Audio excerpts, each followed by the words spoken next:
There is nothing holding you back in life more than yourself.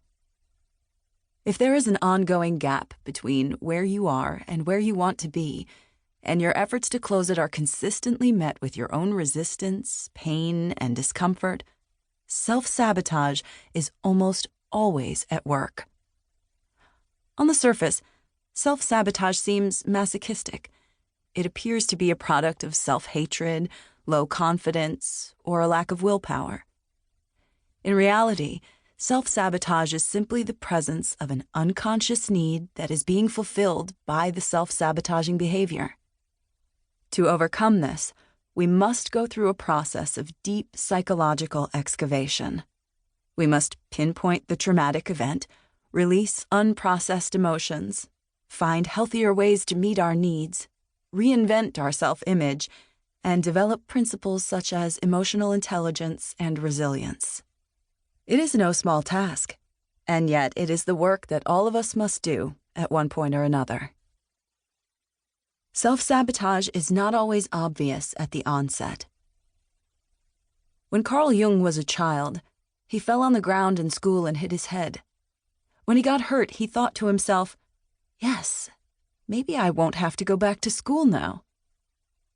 Though he is known today for his insightful body of work, he actually didn't like school or fit in well with his peers. Shortly after his accident, Jung began experiencing sporadic and uncontrollable fainting spells. He unconsciously developed what he would call a neurosis, and ultimately came to realize that all neuroses are substitutes for legitimate suffering.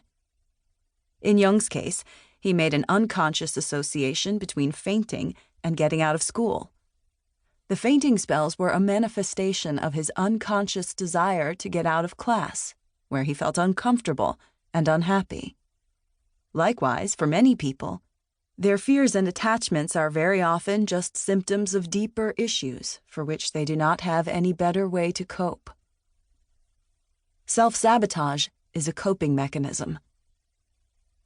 Self-sabotage is what happens when we refuse to consciously meet our innermost needs, often because we do not believe we are capable of handling them. Sometimes we sabotage our relationships because what we really want is to find ourselves, though we are afraid to be alone. Sometimes we sabotage our professional success because what we really want is to create art, even if it will make us seem less ambitious by society's measures. Sometimes we sabotage our healing journey by psychoanalyzing our feelings, because doing so ensures we avoid actually experiencing them. Sometimes we sabotage our self-talk, because if we believed in ourselves, we'd feel free to get back out in the world and take risks, and that would leave us vulnerable. In the end, self-sabotage is very often just a maladaptive coping mechanism, a way we give ourselves what we need without having to actually address what that need is. But like any coping mechanism, it is just that, a way to cope. It's not an answer, it's not a solution, and it does not ever give us what we really need.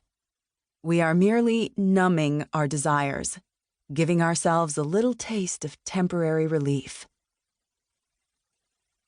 Self-sabotage comes from irrational fear.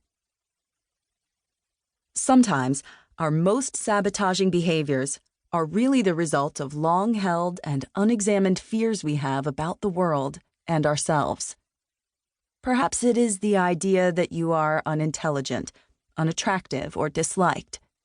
Perhaps it is the idea of losing a job, taking an elevator, or committing to a relationship.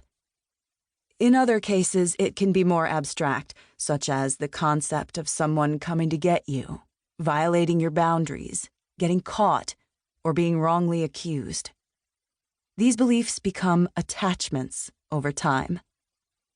For most people, the abstract fear is really a representation of a legitimate fear. To keep listening to this audiobook for free, click the link in the description.